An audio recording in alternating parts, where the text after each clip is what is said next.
All right. We are going to do some poetry tonight. We're going to do uh, Edna St. Vincent Millay. And she's got a book of selected sonnets. I'm going to read some.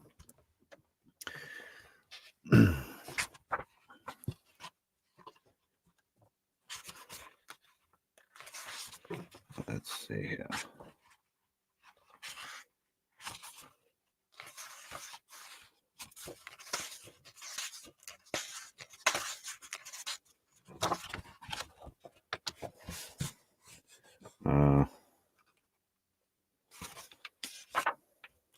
Okay, here we go. So Edna St. Vincent Millay. He heard the coughing tiger in the night push at his door. Close by his quiet head about the wattled cabin, the soft tread of heavy feet he followed, and the slight sigh of the long banana leaves. Inside at last, and leaning westward overhead, the centaur and the cross now heralded the sun, far off, but marching, bringing light. What time the centaur and the cross were spent, night and the beast retired into the hill, whereat serene and undevoured he lay, and dozed and stretched, and listened and lay still, breathing into his body with content the temperate dawn before the tropic day.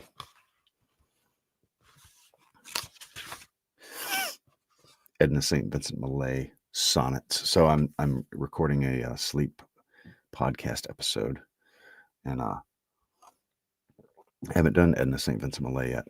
So usually I'll read just a bunch, or about 20 minutes worth or so at least, and then kind of add them together with ambiance and things like that.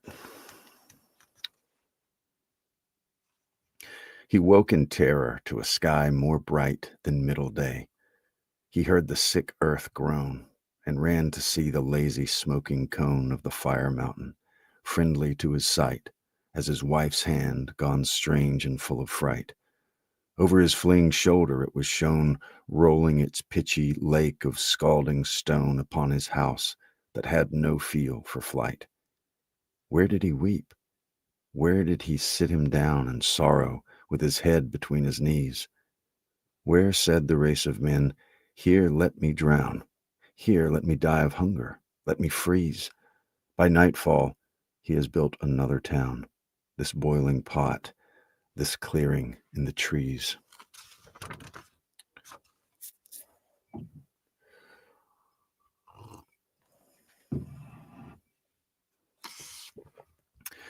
The broken dike, the levee washed away, the good fields flooded, and the cattle drowned, estranged and treacherous all the faithful ground, and nothing left but floating disarray of tree and home uprooted. Was this the day man dropped upon his shadow without a sound and died, having labored well and having found his burden heavier than a quilt of clay? No, no. I saw him when the sun had set in water, leaning on his single oar above his garden, faintly glimmering yet. There bulked the plough, here washed the updrifted weeds, and scull across his roof and make for shore with twisted face and pocket full of seeds.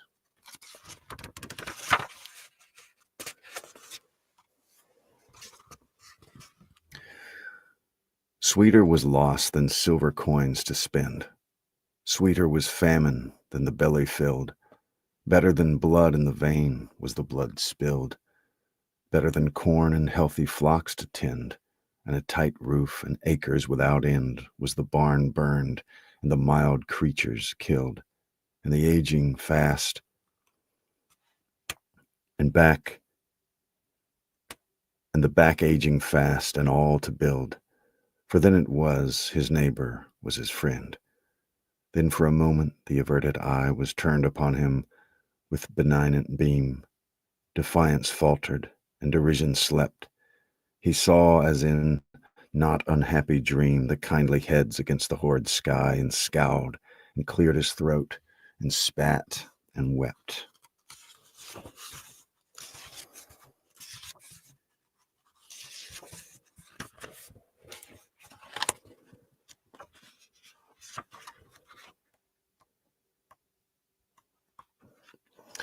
Hope you're doing well tonight.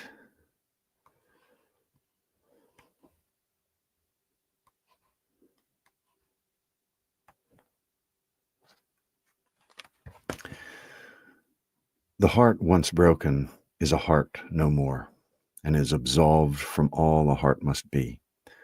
All that it signed or chartered heretofore is cancelled now. The bankrupt heart is free. So much of duty as you may require of shards and dust, this and no more of pain, this and no more of hope, remorse, desire. The heart once broken needs support again. How simple 'tis, and what a little sound it makes in breaking, let the world attest. It struggles and it fails. The world goes round, and the moon follows it. Heart in my breast, 'tis half a year now since you broke in two. The world's forgotten well, if the world knew.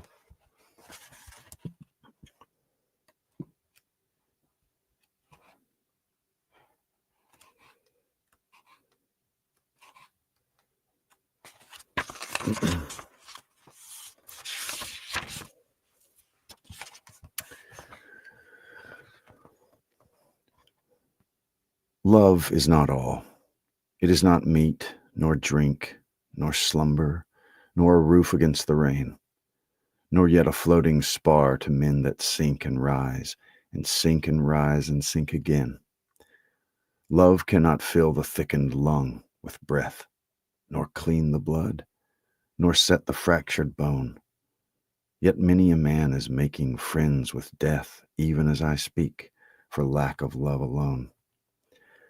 It may well be that in a difficult hour, it will may be that in a difficult hour, pinned down by pain and moaning for release, or nagged by want past resolution's power, I might be driven to sell your love for peace, or trade the memory of this night for food.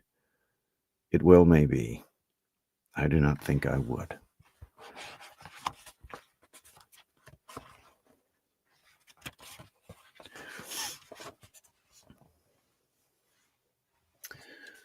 Let's see. Time that is pleased to lengthen out the day for grieving lovers parted or denied, and pleased to hurry the sweet hours away from such as lie enchanted side by side, is not my kinsman. Nay, my feudal foe is he that in my childhood was the thief of all my mother's beauty, and in woe my father bowed, and brought our house to grief. Thus, though he think to touch with hateful frost your treasured curls, and your clear forehead line, and so persuade me from you, he is lost. Never shall he inherit what was mine. When time and all his tricks have done their worst, still will I hold you dear, and him accursed.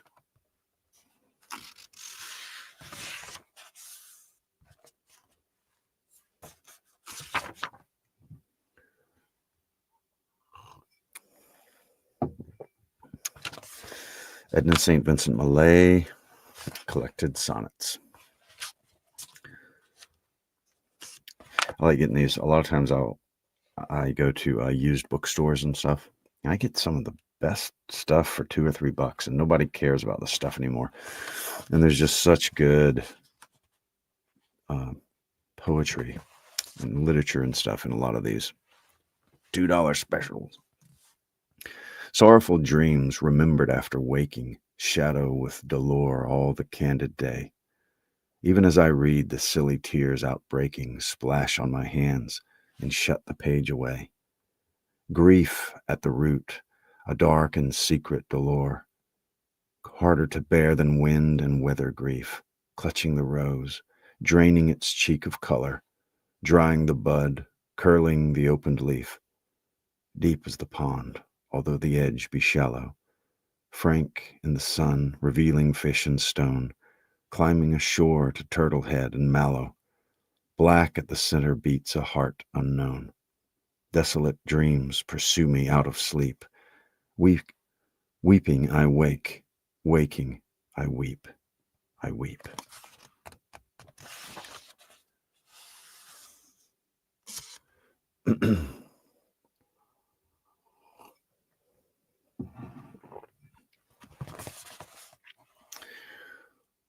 Clearly my ruined garden, as it stood before the frost, came on it, I recall. Stiff marigolds, and what a trunk of wood the zinnia had. That was the first to fall. These pale and oozy stalks, these hanging leaves, nerveless and darkened, dripping in the sun, cannot gainsay me, though the spirit grieves and wrings its hands at what the frost has done.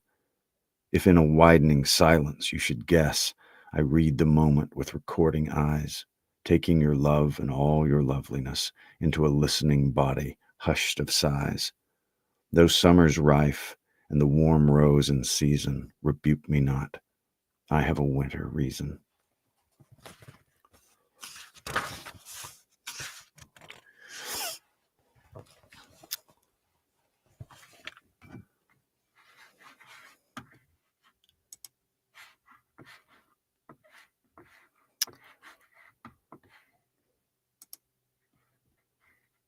I don't know if my internet's going. Am I freezing up anywhere?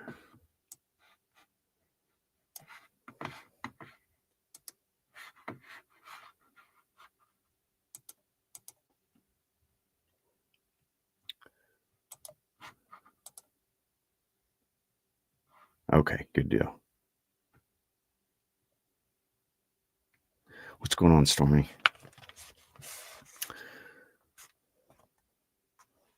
Believe, if ever the bridges of this town, whose towers were builded without fault or stain, be taken, and its battlements go down, no mortal roof shall shelter me again.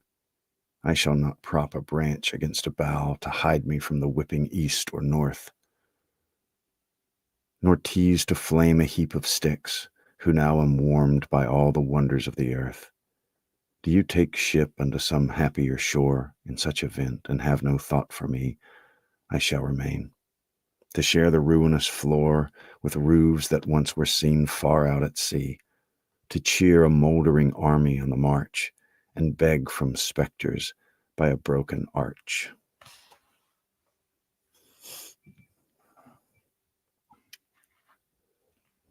You say, since life is cruel and enough at best, you say, considering how our love is cursed, and housed so bleakly that the seagull's nest were better shelter, even as better nursed between the breaker and the stingy reeds, ragged and coarse that hiss against the sand, the gull's brown chick and hushed in all its needs, than our poor love so harried through the land. You are being too tender, even with all your scorn, to line his cradle with the world's reproof, and I too devious, too surrendered, born too far from home to hunt him even a roof out of the rain. O tortured voice, be still. Spare me your premise. Leave me when you will. Excuse me.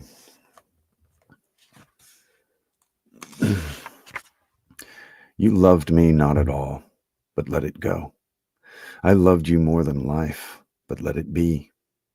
As the more injured party, this being so, the hour's amenities are all to me, the choice of weapons, and I gravely choose to let the weapons tarnish where they lie, and spend the night in eloquent abuse of senators and popes, in such small fry, and meeting the morning standing, and at odds with heaven and earth and hell, and any fool who calls his own, and any fool who calls his soul his own, and all the gods and all the children getting dressed for school, and you will leave me, and I shall entomb what's cold by then in an adjoining room.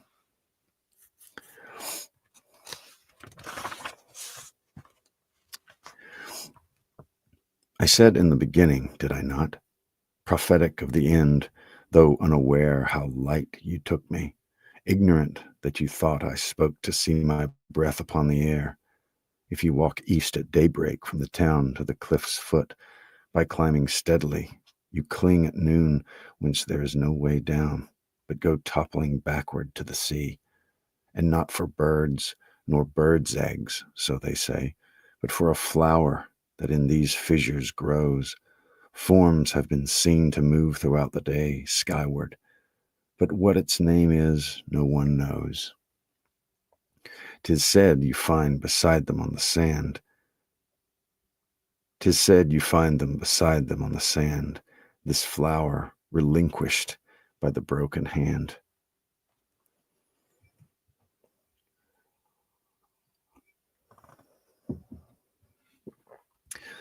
O ailing love, compose your struggling wing. Confess, you mortal, be content to die. How better dead than be this awkward thing, dragging in dust its feathers of the sky, hitching and rearing, plunging beak to loam, upturned, disheveled, uttering a weak sound, less proud than of the gull that rakes the foam, less kind than of the hawk that scours the ground, while yet your awful beauty, even at bay, beats off the impious eye, the outstretched hand, and what your hue or fashion none can say. Vanish, be fled, leave me a wingless land, save where one moment down the quiet tide fades a white swan with a black swan inside, with a black swan beside.